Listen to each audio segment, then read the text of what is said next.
Hey, what's up, everybody? And thank you for listening to Operation Agency Freedom, where we are bringing you top secret advice from the world's most badass digital agency owners. These amazing men and women are sharing their secrets of how they have built 6, 7, and 8-figure digital agencies and how you can too. My name is Chris Martinez, CEO of Dude, where we help digital agencies by giving them the people and the processes so they can take on more website projects and scale profitably. Today, I am joined by Matt Johnson, agency owner. I'm gonna give him some shit about that. He's gonna explain why we just have agency owner. But welcome to the show, Matt. How's it going? I'm doing awesome, Chris. It's great to be here. Yeah, awesome. And you're just down the road. You're in Pacific Beach. 10 minutes. Yeah, exactly. 4 blocks from the water. I think you're probably from PB to Tijuana. It's probably like 25 minutes. Is it? Really that shows you how often I've been to TJ, which is once by accident. And that's the wait until the coronavirus comes over or is over, and then we'll have you down here and we'll give you the tour. And I'd be happy to. Yeah, it's a lot of fun. Well, let's get started with our roundtable discussion because it's something that I'm really excited to hear what you have to say.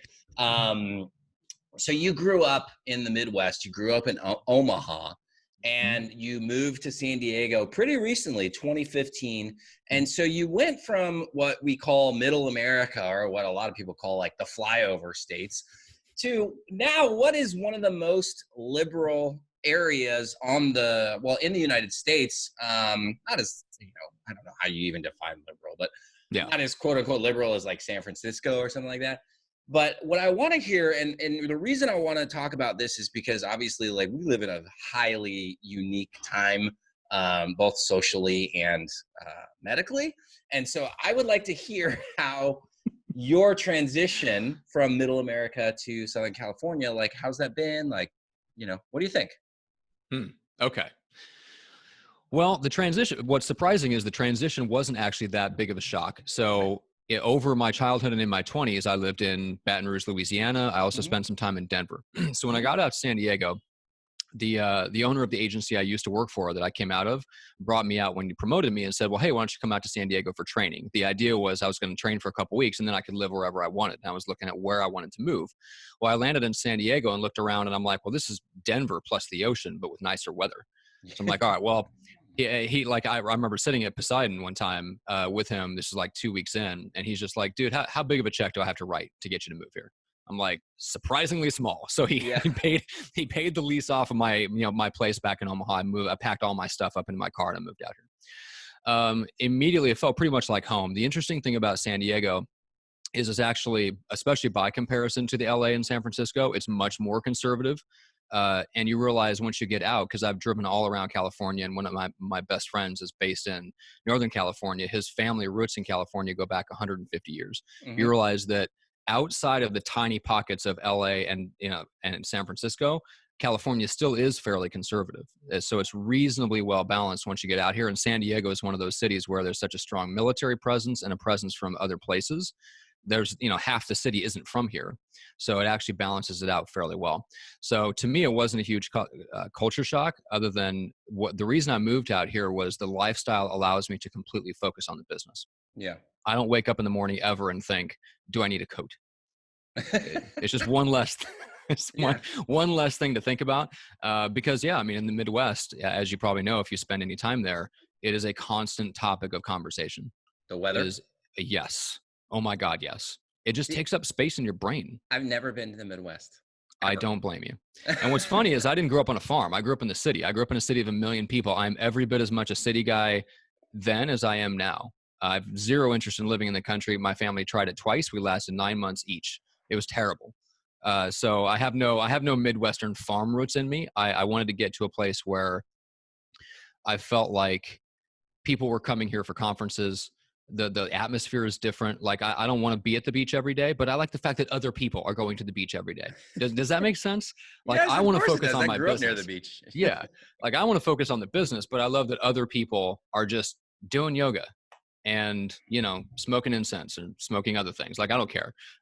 It's a fun atmosphere to be in while you're an entrepreneur because it gives you this mental space and freedom, but then you can focus on still growing the business. So you mentioned that, there's actually a lot of conservative people or values or whatever here in California outside of pockets like LA and San Francisco. That in and of itself is like so many different terms. Like, how do you even define what conservative is? But my specific question to you are like, obviously there's a lot of tension between, well, in all of the United States, there's a lot of tension. There's racial tension, but there's also regional tension from what I see, and socioeconomic tension. So what are some of the biggest things that you feel like people in California do not understand about people in the Midwest and vice versa? Well, it's great that you brought that up, the socioeconomic, because I think that's where most of this is coming from. I don't think we're truly in a race war or a race conflict. We are in a class conflict. We are in a conflict of white upper class college educated, so white collar, versus uneducated high school graduate whites. Like, that's the real battle. And it's sad to say, which that sounds totally racist to say that. What I mean is that that's where the conflict is personally, coming from. just so you know, I don't think that sounds racist. Okay, good. Well, I appreciate that. But to me, that's where the battle lines are drawn. It's a bunch of white people fighting each other over who's the most virtuous. And that's the interesting thing. And what you have to realize about people in the Midwest is, for the most part, we would like to not have to pay attention. That's what we want. We don't look to the government for solutions. Therefore, we don't want to have to worry about there being much difference between who we vote for. I don't want to wake up in the morning and wonder what new and wonderful rule the government is going to pass that is supposedly going to enhance my life and or keep me safer. And I think that I would say that the majority of people in the Midwest, outside of pockets of big cities like Chicago and Denver, that's how most people feel there. That's why if you study direct marketing copywriting, the biggest campaigns are still the ones that go after conservatives in their 40s and 50s that tend to vote Republican. Wildly successful direct mail marketing campaigns. That's Rush Limbaugh's fan base. Like, that's the majority of middle America. Incidentally, that's also why the coasts hate it and call it flyover country. They just disagree. Yeah, it's really interesting. I know that you're going to talk about your book. I'm writing another book right now, and I'm doing research. And I went to school for sociology, so I see things in a much different lens than a lot of people. And just to summarize, sociology is essentially the study of how society influences the way that you think and the way that you perceive the world. And so there's definitely a correlation from the research that I'm doing for my book between technological and socioeconomic changes, particularly with uneducated whites in the Midwest, and just the differences in pay, and so that definitely impacts, I think, a lot of what we're seeing today. And another thing is just, I think in general people are just looking for somebody to blame, and this kind of comes down to values. In my personal opinion, it's that, like, for some reason, maybe it's always been like this and I just never really paid attention, but it seems like people don't want to take as much responsibility for what's going on in their lives. And so you have, people who are out of work or their jobs get shipped somewhere else or whatever. And it's like, nobody is obligated to give you a job. Like, I don't know where, like, when you get your citizenship or when you're born, they're like, okay, we promise that you're going to have this much money coming in guaranteed, no matter what you do or what you learn or how stupid you are.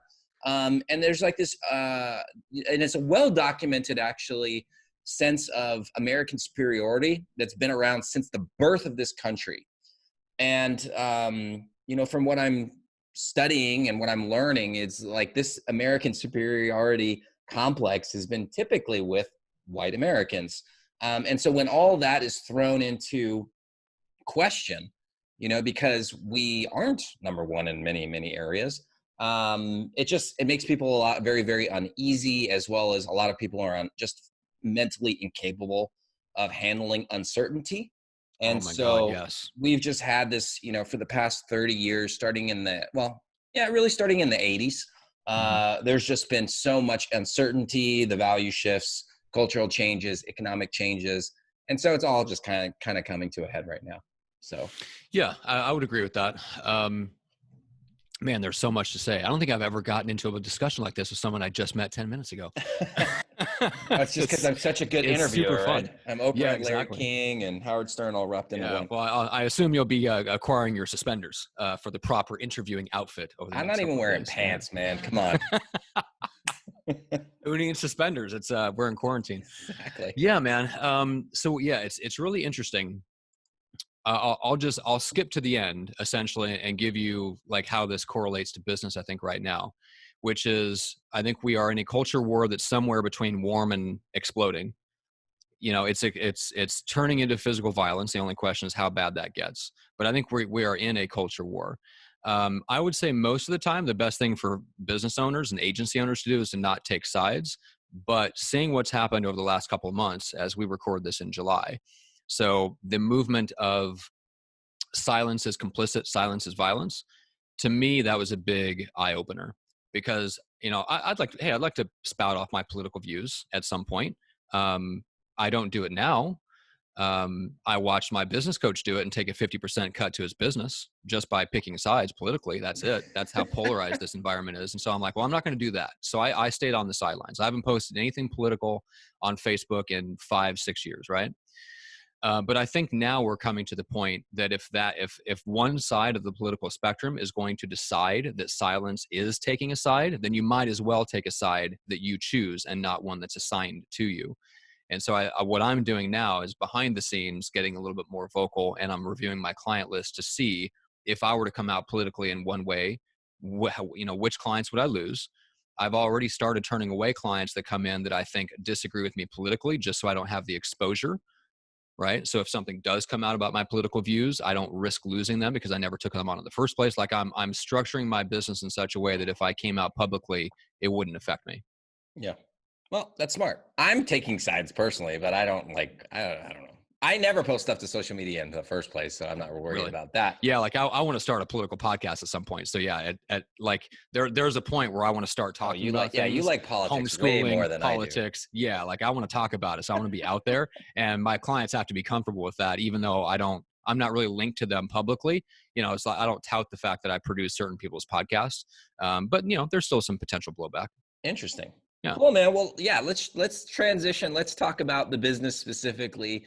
And, I introduced you as agency founder, and there's a reason behind that. I know that you're going through a transition and basically rebranding yourself. Mm-hmm. So, I mean, let's just start there, man. Like, so what's on the horizon? You got me like sitting on the edge of my seat. Like, what's coming? Well, the bottom line is I wrote the book Microfamous, and that's just a way better brand name. So the story of my original agency name, which is Pursuing Results, came from the guy I used to work for, who walked into the office in downtown San Diego one day and raised his hand up and declared to the heavens, "Johnson, you're starting a blog. Now, what should we call it?" He's like, "Something about Matt Johnson relentlessly pursuing results." I'm like, all right, good enough. Fine. So I bought the domain. Yeah. And I started blogging. First of all, that changed my life, right? Blogging to my clients at the time when I was just an agency account manager instantly raised the respect level, and it changed the types of conversations I had with those clients. So that I never, ever forgot that. Then podcasting put that on steroids. But yeah, I mean, that's, so it's like my original agency name was just all right, good enough for the time being. Let's get rolling. Let's use it.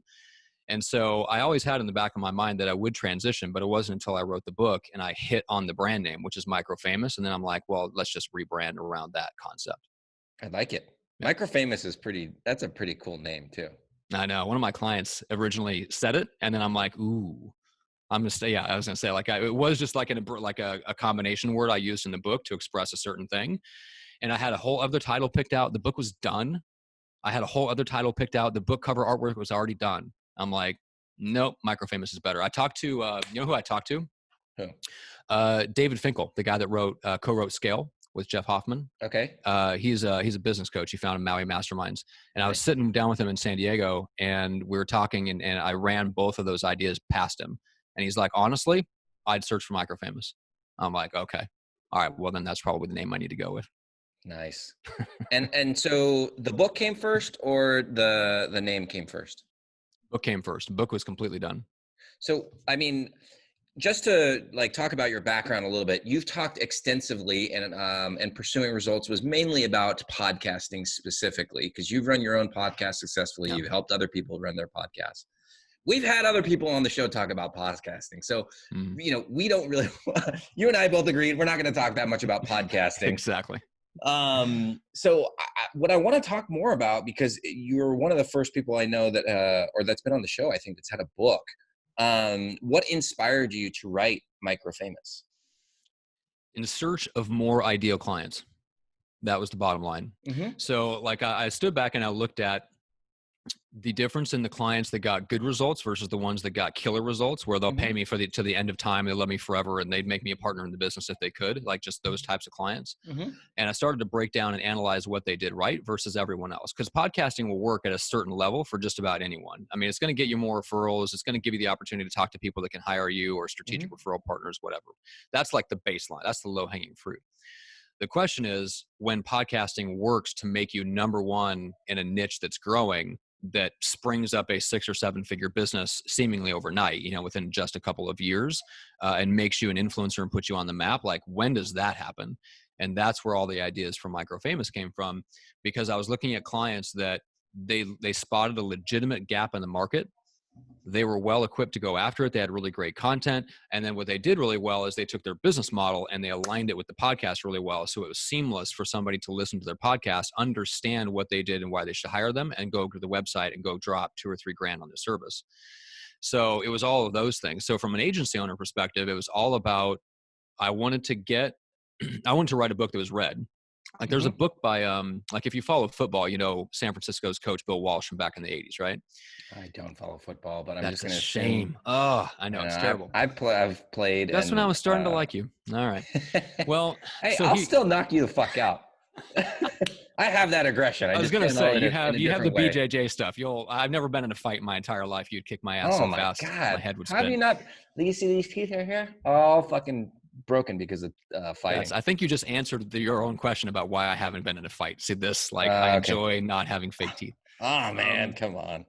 So, but there's a book that circulates in coaching circles that you may not know who the coach that wrote it is, but every single football coach in the NFL has it on his bookshelf. Like I wanted to write that kind of book. I don't care if it ever sells 1 million copies. What I care about is whether my ideal clients circulate it amongst themselves and go, holy cow, you've got to read this stinking book, because this is like the playbook for building a thought leadership business that's profitable and doesn't drive you insane. Like that's the book I wanted to write. Yeah, so that was the strategy behind it. And then now the goal is just to get it into the hands of the right people. And part of that is, being a guest on podcasts where I can talk about it, where the audience is my ideal client. So what are some of the biggest, what are some of the things that you want people to walk away from after they read your book? So number one is how important it is to have a clear and compelling idea behind their business. Now, it's great to have one for your podcast, and that's what I help clients do when they come in. Like that's my job as an agency owner, is to help them develop that. But behind the scenes on their actual business, their coaching, consulting, thought leadership type business, they need to have a clear and compelling idea for what they do that they can express in 1 to 2 sentences, that when they tell their ideal clients go, wow, that really, like that thing exists? Like you do that? Okay, we need to have another conversation. And I think the majority of our problems in business stem from just not having that. Yeah. And if you pay attention to the internet marketing world at all, you know exactly what I'm talking about, because it's always product first. Yep. And the very last thing is, how do I make my offer compelling? It's like, no, like you got it completely backwards. Make your offer compelling, and then you can have a crappy landing page, and you can not pay attention to what Russell Brunson does at all and still make a load of money. So I was trying to kind of turn that around and fight against that obsession with Gary Vee and Russell Brunson and all the tactics and the button colors and how many people can I engage with on Instagram, and do I need to get on TikTok? Oh, that shows you how much I know. TikTok. I'm like, holy cow, people. Most of my ideal clients are legit 7-figure business owners that want to turn around and teach other people how they did it. They do not belong on TikTok. Half of them don't belong on Instagram. They definitely should not be spending their time worrying about the button color of their opt-in button. You know what I'm saying? Like, these are the last things they should be worrying about. And if you get the other stuff right, you don't have to worry about that stuff. But it's like that stuff is so crammed down their throat that I wanted to like stem the tide and start putting out the opposite viewpoint. I mean, that's really interesting because, Gary Vee, Russell Brunson, all those guys who are speaking to the masses, the reason why they do that is because that's the stuff that gets attention. Like, nobody wants to do the hard work. And if you remember back in the day when oh my God, what was that at-home workout video that went insane? P90X. So when you look at P90X, what was like revolutionary about them was that they were telling you that it's going to be an insanely difficult workout. Whereas up Yeah. to that point, I mean, I don't have data on this, but I'll bet that if you looked at what was really, really popular, it was the Thigh Master, right? It's all these like There's 7-minute gadgets, abs, 7 minute 6-minute abs. abs, Yeah, it's these 7-second abs. gadgets, Yeah. these gadgets that say, oh yeah, this is the magic pill. You just do this, and then you're going to get these magnificent results. Whereas P90X came in and said, this is going to be insanely hard. You're going to be super sore. We're going to make you actually work. It's diet and exercise.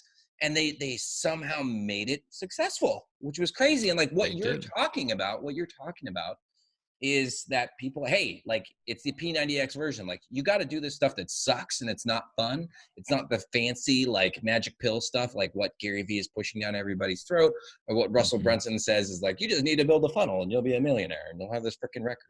Like it doesn't work like that. So how do you? It doesn't work like that. This is a very good lesson though for people that are out there that want to sell real stuff, like the stuff that works. Like how do you bridge that gap between magic pill and stuff that actually works that isn't necessarily sexy? Okay, well here's the part that I stumbled onto that turned out to be right, but I didn't know it at the time. So I analyzed it after I did it, which is because of me podcasting, I got into working with the top 1% of my market right off the bat. So the best way to avoid doing the fluffy stuff and having an offer that doesn't end up selling because it doesn't solve real legit problems is to skip the many and go straight to the few. Like if you go to the affluent, the super successful, the ultra 1% of any industry, there's a couple of interesting things that if you don't get around those guys, you don't know, which is that number one, they're highly tolerant of inexperience. And because they value drive and hunger and problem solving, right? So you can come in without any experience and go, hey, I see you have a problem with X. I have an idea for how I think that can solve it, but it would take me like $1,000 a month to see if I can do it. If you're the right kind of person and you go to an ultra successful person with a proposition like that, half the time they'll tell you yes. And I didn't know that going in. I didn't know that until I started getting around these people and started doing some of those projects. And then I'm like, the light bulb went on.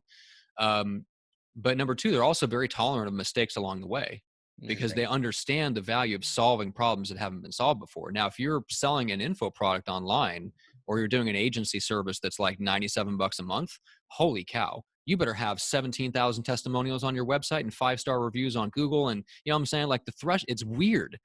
You can go sell something to someone that's ultra successful and ask for $3,000 to do something. And if you try to sell it to the masses for $97 a month, you better have been doing it for 5 years and have success stories out the wazoo. Yeah. It's weird. So give us specifically some examples of how that's played out or how you've seen that play out. Well, the first place was podcasting. That's the easy answer. But there's also some things along the way that I noticed. So about a year ago, someone came across my desk. Basically, it was an intro, and he's like helping people take video podcasts and put them up on, what was it, Roku, and then like eventually Amazon Prime was supposed to give access. The software still isn't there yet, but I just pitched him over to one of my clients and said, hey man, we're already recording your podcast on video. If you throw this guy $1,000 a month, I think he's got a good idea. It's worth exploring. You'd get to claim that you're the first podcast in your space to be on Roku. He's like, oh, totally. I'll cut the check all day long.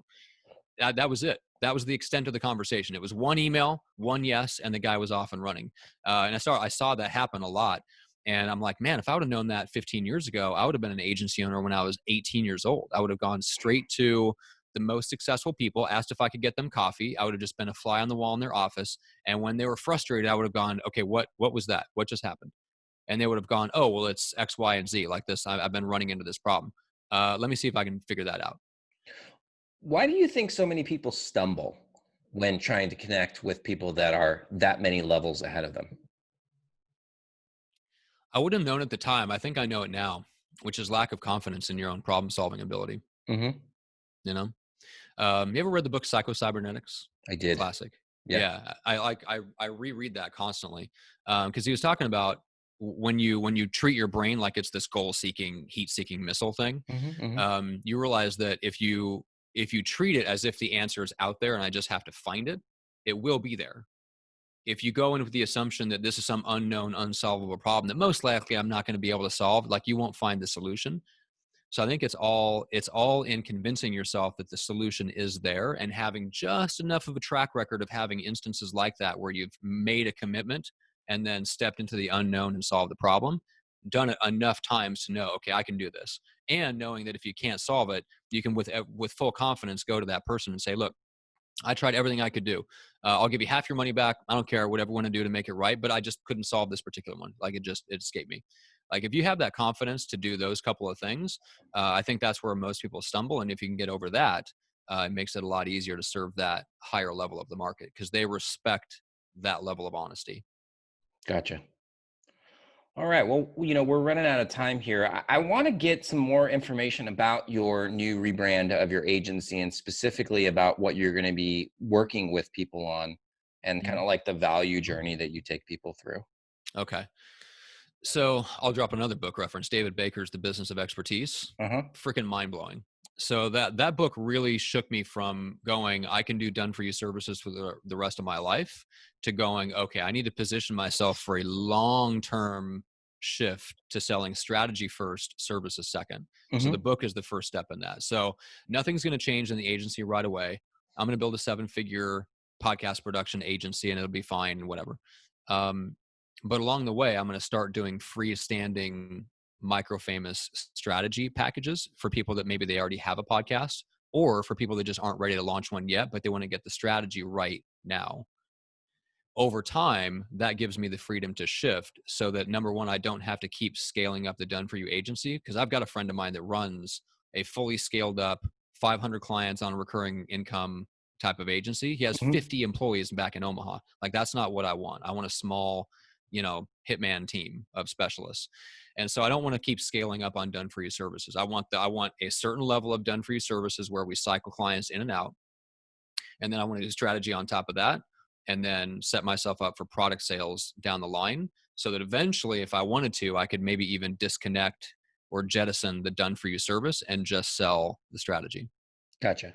Final question. On your your Navy SEAL team that you have, that small team of people who are essentially helping you to run the organization, who is the most important person on your team